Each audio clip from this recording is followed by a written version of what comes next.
The name of the game is playing really, really good baseball in late May. We have a motto here that, little things become big things. And if we can take care of those little things, I think we're gonna be all right. We got to bring the expectations are high, and this is kind of what we're used to. This is how I was introduced to Middle Township basketball. I miss being on the sidelines. I miss everything what high school football is all about. I think it's the greatest sport. It's not a walk in the park going through our league. And the message is simple. We want to win a state championship. What's going on, everybody? Welcome into Cal One-on-One right here on Cape Atlantic Live, presented by Ulmer's Appliance Service. I'm your host, Nick Kosko. With me today as we continue our summer football preview series for the 2024 campaign, head coach Ron Dorsey of the St. Joseph-Hammonton Wildcats. Coach, appreciate you taking out the time. And as we were talking before we started the show, you're out in Ohio right now, so I appreciate you doing this on the fly for the most part. And again, welcome to the program. And again, off season for you guys, going into year two. It's a new era of St. Joe's football for you guys. Yes, it is. Well, first, Nick, thank you for having me on, man. I really do appreciate you having me on, talking about our program. But year two, loading up, ready to go, man. We had a great off season. We were, hit the weight room really hard this off season. So, I'm excited, man. I'm excited and ready to go. When you talk about bringing back that excitement to St. Joe's football, everyone talks about Paul Sacco and, the history that surrounds the Wildcats football program where, 2-3 decades just dominant out of South Jersey in a big non-public Group 1 school, back when it was still, he had small groups like that. But when you take over the program, bit of a transition period, he retires. Just a couple of years ago, the school had to close and then reopen. So a lot was going on over the last, let's just call it 3-4 years, So when you go into last year, and again, tough season, but this off season, you mentioned that word excitement. Yes. What's it been like to kind of turn a new leaf and say, all right, here's my core group of guys, here's the new guys, and here's how we're going to build this thing. What's that been like for you? Well, man, the ride, man, the last, year and a half, 2 years, almost 2 years now, it's been tough, man. Be honest. We had a lot of turnover, like you said earlier. But the guys that's in our program now are guys that I can't wait to go to war with, man. These kids, they work their butts off in the weight room this offseason. We're competing on a lot of 7-on-7s now. And you could just see the confidence build in this program, on the team, the kids on the team. I'm excited, man. Us and the coaching staff, we're really excited for year two and see what we can do this year. When you talk about that development, I know you mentioned before, especially earlier this week, you guys went to a 7-on-7 clinic. You're doing camps, you're doing tournaments, all that good stuff. And a lot of teams are doing that more and more now when it comes to the spring and the early summer. You mentioned the confidence building. Now, I'll get to the weight room in a second because I'm a big weight room guy. I'm all about, pumping iron and really, basically clanging and banging in there, So when you talk about 7-on-7 stuff and actually getting the skill set part of it down, especially for the skill guys, and the linemen are doing their own thing, of course. What do these 7-on-7 camps and tournaments do for your guys, especially when you're trying to rebuild something? And you mentioned that confidence coming back. What's that like for those kids? I think, man, the competition, just competing, going out and competing, going out and seeing the progress of the weight room and the off season. I think these kids, man, they every week we go to a 7-on-7 game or a tournament, you can see the confidence building every week. And it's all about the reps. I think the more reps we can have right now is going to prepare us better for the season to come. Now, the weight room itself, people have different strength and conditioning programs. What's yours look like, and how's it really set up compared to other programs? I know some teams have used specific strength and conditioning coaches. Some other coaches, really pride their programs on our kids are multi-sport athletes. What's it like for you guys? Well, at our school, we pride ourselves in the weight room. It's been like that since Coach Sacco was here. We go in, we get to work, we go in, toss the weights around and get to work. We have a strength and conditioning coach this year, Coach Justin.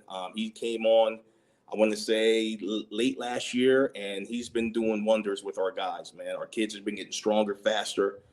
You can see their bodies changing. They're getting, you can see it. And, that's the big thing for us is seeing that. Last year, we didn't have an off season. We didn't have weight room equipment. Like you said, it was a big transition. We got new weight equipment this off season, and I'm just so happy with the kids, man. They're getting after it in the weight room. Now, you mentioned you didn't even have that weight room equipment last year. I got to imagine, because when you come from, or when you think of St. Joseph-Hammonton down here, you're like, okay, that's a private school, superpower, a really small private school, but Yes. a power. They just Mhm. player after player after player, title after title after title. Was that a bit of a shock to you when the program was turned over to you? And again, there's a lot of different things that went on over the last couple of years. COVID obviously affected a lot of things. And I mentioned before, the school closing and then reopening. Was it a bit of a culture shock to you to say, this is not the St. Joe's of 10 plus years ago? This is a whole new thing, and we kind of have to really basically redo the foundation essentially. Yes, man. It was tough. I'm not even gonna lie. It was tough. We pride ourselves, St. Joe. I'm a Hammonton guy, so we pride ourselves in the weight room. Hammonton, St. Joe was kind of the same breed. We're hard kids in the weight room, work hard in the weight room, go out and work hard, try to outwork everybody. And the transition was really hard. It's funny. I'll tell you a little story. My wife, she told me, she's like, man, Ronnie, she's like, you started the year, good, black hair, nothing. And now look at you, you're gray.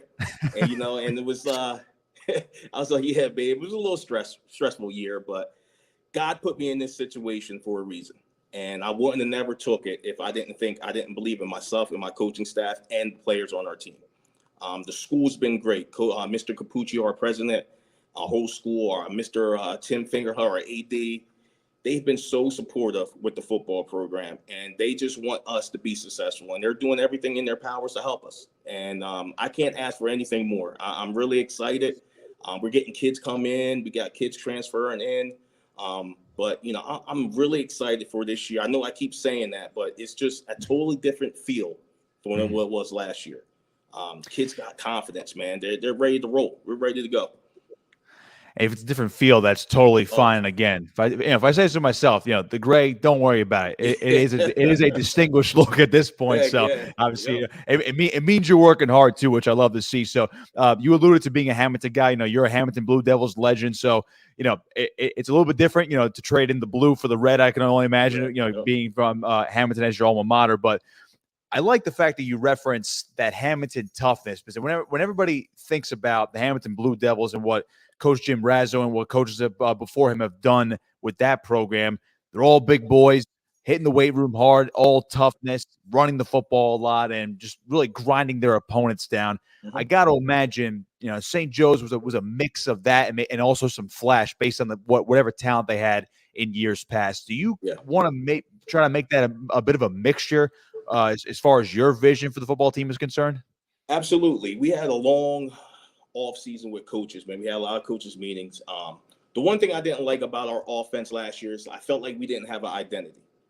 And growing up and playing for Hammonton, we had an identity. Our identity was hard-nosed football. We're going to run the ball 20, 30 times a game. We're going to lean on our offensive linemen, and we're going to, control the clock.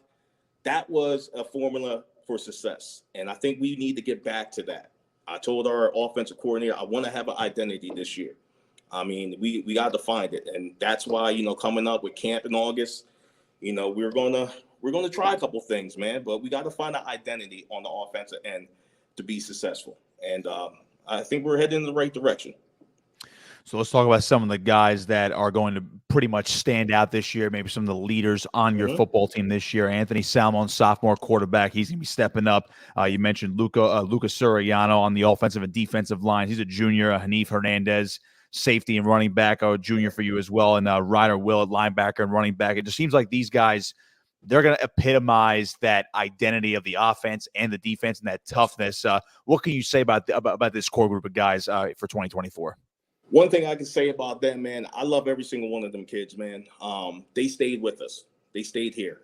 They had a lot of outside noise, people telling them to come to their school, this and that, but they stayed here because they wanted to build something with us. And I love them guys, man, because you can see the growth and you can see the maturity of them guys every day getting better and better. I think last year, man, we had a tough schedule last year, really tough schedule. And we threw a lot of these kids in the fire. I think a lot of them really wasn't ready, but we had to throw them in there. And I think that is going to that last year prepared them for what we're going to do this year.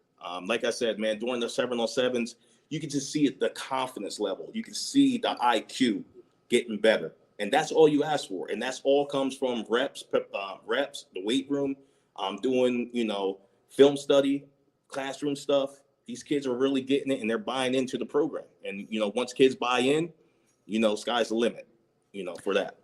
Did you and your staff at least find it challenging, especially last year amid, maybe a lull in the middle of the season, to get those kids to stay bought in or to eventually buy in at some point if they weren't already considering, the four guys and perhaps a lot more on your football team this year that we just mentioned, they're bought in. They're your core group. Yes. You love every single one of them.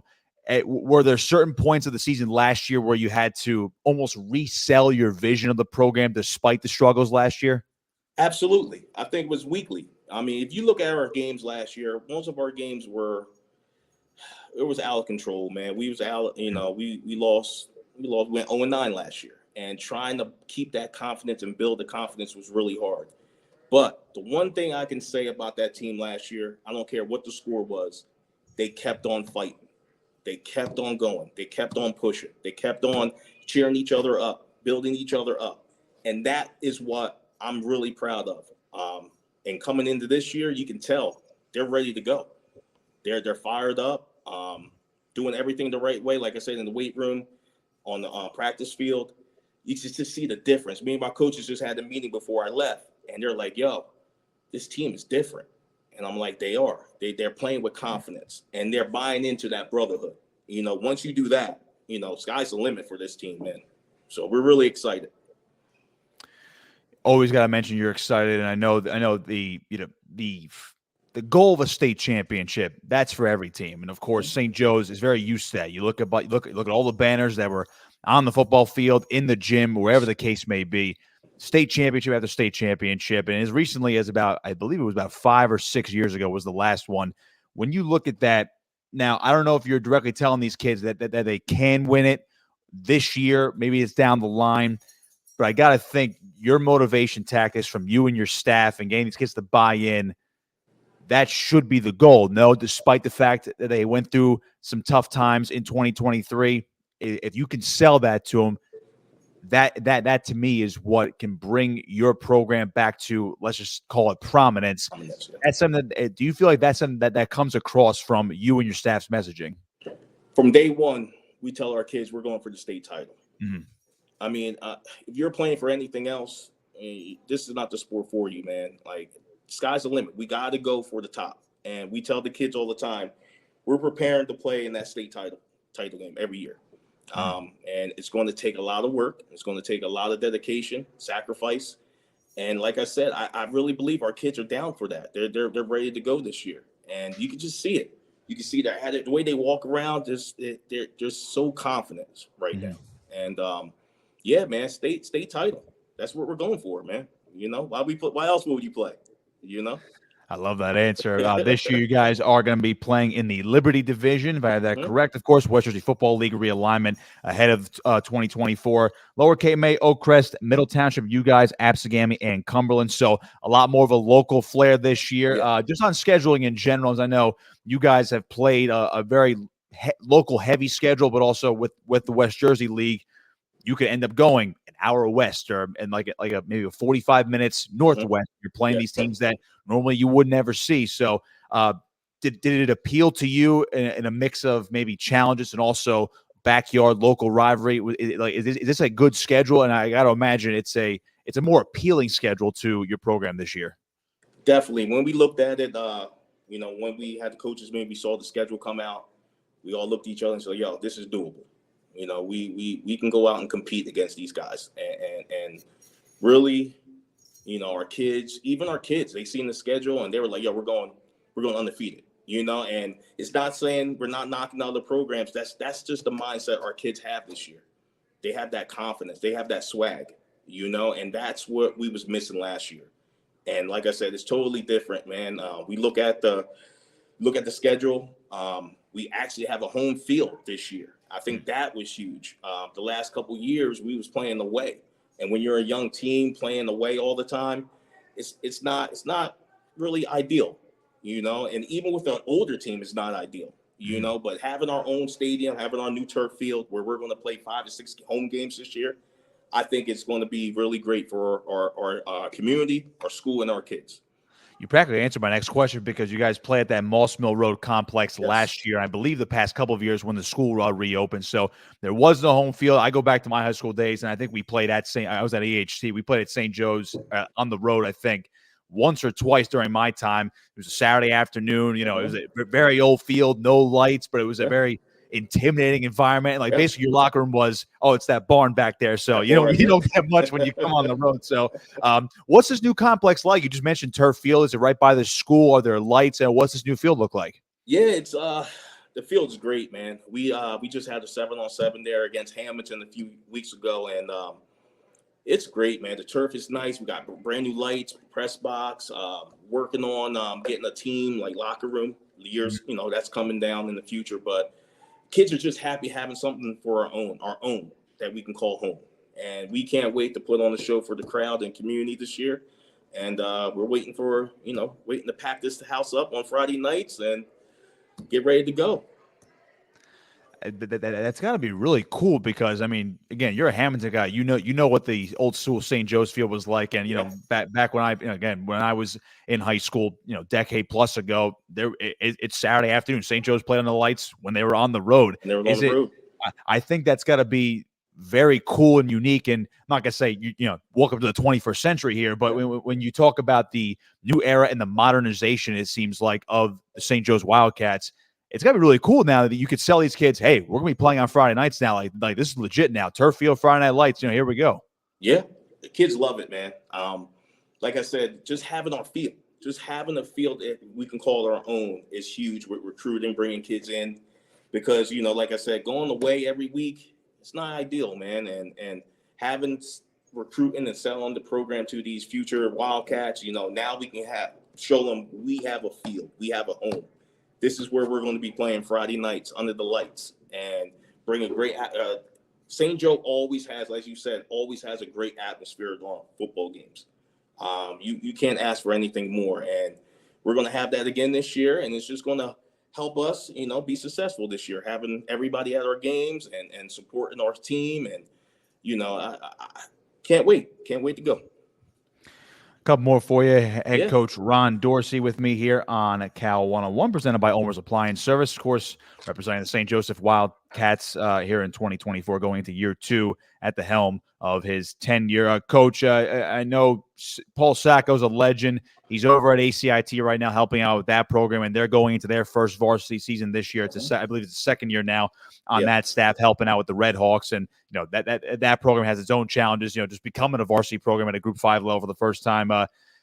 So it's not directly about them, but because Coach Sacco is still involved with football here in South Jersey, did you talk to him when you took over the job, and has he given you any advice? What were your conversations like with him, if you had any, and have you taken advice maybe from some of your old coaches at Hammonton and some others that you've worked with? What are those conversations like? I think the biggest person that I leaned on a lot was 2 people. It was I reached out to Coach Pete Lancetta a lot during the off season, and my close friend Ricky Moriello. He's the assistant coach. They're both at the prep. I talked to them a lot. But my staff, man, my coaching staff that I brought in, I leaned on these guys a lot, man, and they kept me afloat because last year was rough, man. And talking to them, getting advice from my buddy Jose Guzman. He's the varsity coach at Vineland. Just networking, talking to people, just seeing, talking to them, picking their brains. Coach Lancetta was really great to me because he's been there before. When he took over Hammonton, they were the best team in the world. I think they won 2 games. And he's like, it's going to take time, Ronnie. It's going to take time. Just, believe in your system, believe in what you're doing, and things will happen. And I think that's what's going on right now. We are believing, the kids are buying into what we're coaching, what we're preaching. And it's just going to be a different year, man. I just have that feeling, man. We're just happy and just like I keep saying, we're ready to go, but we are. You know what I'm saying? Like I can't say anything else, man. But we're just ready to see what this year can bring to us, man. It's like, just get us to the end of August already at this point. So, Yeah, man. But when you talk about Pete Lancetta and the legendary coach he's been in South Jersey for such a long time, he gave you that example. I'm actually intrigued by that. When he took over Hammonton, they had won 2 games. They weren't the South Jersey powerhouse in Cape and Atlantic County when he took over, and then he takes over. He slowly builds over time. Did he give you a specific example of when it's going to click, or when that moment could click, where like, okay, we're going from rebuilding to now we're competing, and then it's a domino effect from right there? Did he give you any specific examples regarding that? Not really. I think he just pretty much just told me to keep focused and keep grinding. He's like, Ronnie, just keep going, man. He's like, don't give up. You're a good young man to take over the program. Just keep fighting. Keep believing in what you believe, and coach. And he's like, it will come. And like I said, this second year, I can see a difference already. So I'm really proud. I'm really excited for the future of St. Joe Wildcats. He was amazing for us, man. Coach Lancetta gave me a lot of advice, man, and I'm still using today. And plus, he coached me, and just taking the stuff that he taught me when I was there and bringing it back now. It's a great thing. It's a great thing. I'll leave you here with this one, Coach. And again, I appreciate your time joining us on the show. When you look at the messaging you want to get across to the fan base, the school, alumni, former coaches, whatever the case may be, regardless of the wins and losses this year, it seems like this team is going to be vastly improved from 2023. Yes. What do you expect out of your team this year on the field, and what kind of message do you hope to send with this year's football team to everyone in and around the St. Joe's program? That we're back. We preached that to the kids already, man. This is St. Joe football. Last year was a little bump in the road, but we're coming back. We're getting back to St. Joe football. We're going to be hard-nosed. We're going to outwork everybody and get back on the winning ways. Simple as that. We're going to get back to St. Joe's football in about a month and a half or so. So, Coach, I appreciate your time. Thanks for joining me, and good luck this season. Hope to see you out there on the field, and again, hope to talk to you guys down the road this fall. Hopefully, you guys are knocking on the door of a bit of a playoff bracket run here, huh? I hope so too, Nick. I hope so, man. Ready to go. Ready to get going.